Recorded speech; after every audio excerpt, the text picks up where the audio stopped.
नमस्कार, मैं मोहम्मद आसिफ और आप देख रहे हैं इस पे नई न्यूज। नए भारत में बुलडोजरों का प्रचलन चल गया है। लोगों को इंसाफ बुलडोजरों से दिया जा रहा है, लेकिन लोगों का ये भी कहना है कि यही बुलडोजर बेरोजगारी पे क्यों नहीं चलता है, यही बुलडोजर लोगों के गद्दारी पे क्यों नहीं चलता है, यही बुलडोजर लोगों की गुंडागर्दी पे क्यों नहीं चलता है। हम बात कर रहे हैं कि लगातार कभी मुसलमान के नाम पर तो कभी हिंदू के नाम पर मंदिरों पे बुलडोजर क्यों चल रहा है। साथ ही ये भी जानेंगे कि आखिर जो लोग हिंदू मुसलमान कर रहे हैं, जो लोग मंदिर के नाम पर अपनी राजनीति रोटियां सेक रहे हैं, जो लोग मस्जिद के नाम पर अपनी राजनीति चमका रहे हैं, क्या उन पर बुलडोजर चलेगा? जी, हम आज बात कर रहे हैं राज ठाकरे की, जिन्होंने देश में हिंदू मुसलमान के नाम पर जो आज लाउड स्पीकर के नाम पर सुलगाने की कोशिश की है, क्या उनकी गिरफ्तारियां होगी? जिसने राज ठाकरे को इतना बढ़ावा दिया, औरंगाबाद में उन्हें रैलियां करने दी, लाखों लोग उसमें जुटते हुए दिखे, लेकिन उसके बाद भी उद्धव ठाकरे चुप नजर आए। क्या वो भी कहीं साथ तो नहीं दे रहे हैं? आखिर इसका इंसाफ कौन करेगा? और ये जो आग लग रही है पूरे देश में हिंदू मुसलमान के नाम पर, आखिर वो कैसे बंद होगा? बेहद खास मेहमान मेरे साथ मौजूद हैं। तृप्ति, बहुत बहुत स्वागत है आपका। सबसे पहला सवाल तो यही है कि क्या आज हिंदू मुसलमान के नाम पर जो देश में बवाल मचा हुआ है, तहलका मचा हुआ है, लोगों के बीच में जो जहर फैलाया जा रहा है, कैसे रुकेगा? देखिए, इस पर अगर बात की जाए आसिफ सर, तो देखिए ये जो धर्म की राजनीति की आप बात करते हैं, क्योंकि देखिए राजनेताओं ने ही इस तरह की धर्म के नाम पर लोगों को बांटने की कोशिश की है। चाहे ये हिंदू मुस्लिम विवाद शुरू हुआ हो, देखिए आम जनता इस पर कभी नहीं कूदती। हमेशा से ही राजनीतिज्ञ जो हैं वही इस पर आवाज उठाते हैं। कोई एक चिंगारी को बोलते हैं कि चिंगारी को यहाँ पर कोई एक चिंगारी बनाता है और यहाँ पर आग की तरह चिंगारी फैलती है।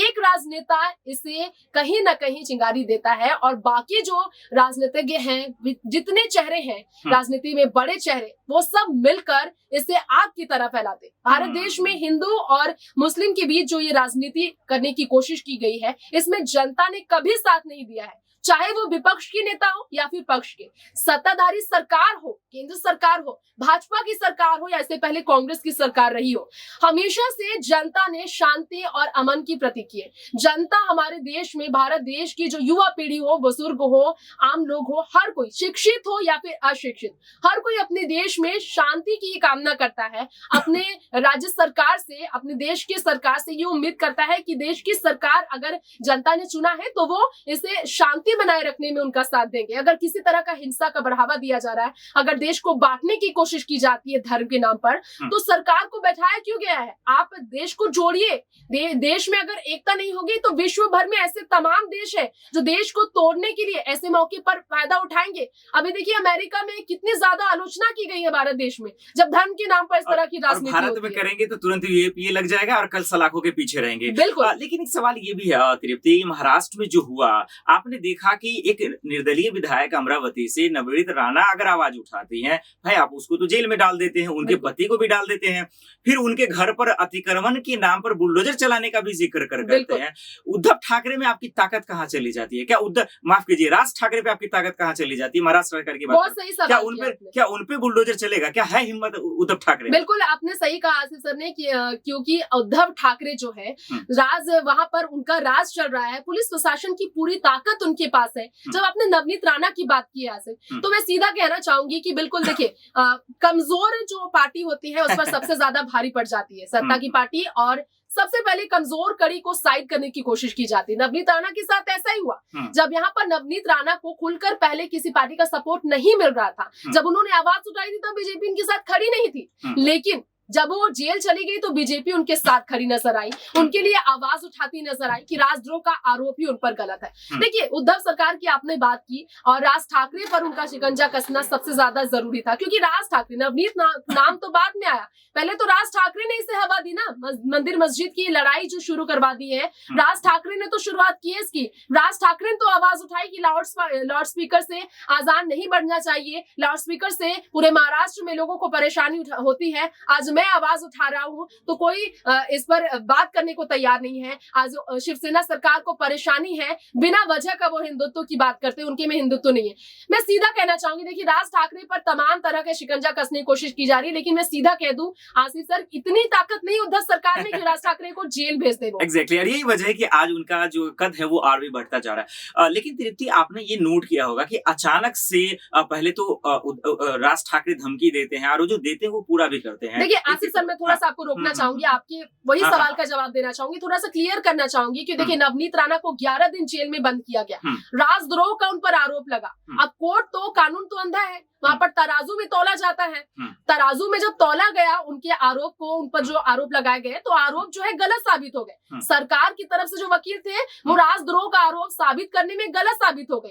अब ऐसा आरोप तो वो राज ठाकरे पर लगा नहीं सकते हैं कि उन्हें जेल भेज दिया जाए। वो किस मामले में राज ठाकरे को जेल भेजकर लंबे समय तक रख पाएंगे? कोई फायदा नहीं होगा। उन्हें पता है कि अगर इस तरह का आरोप राज ठाकरे पर लगाए तो मनसे नेता कितने भड़के हुए हैं जब वो खुले, देखिए ट्रेन में बैठकर लाउड स्पीकर, उसी का जवाब मैं तलाश रहा हूँ। दर्शक भी यही जानने की कोशिश करें, ये जो इतना आप दादागिरी दिखा रहे हैं, राज ठाकरे की मैं बात कर रहा हूँ, इतनी शक्तियां दिखा रहे हैं, इतनी हिम्मत दिखा रहे हैं, इसके पीछे कौन है? क्या उसको पकड़ पाएंगे उद्धव ठाकरे सरकार?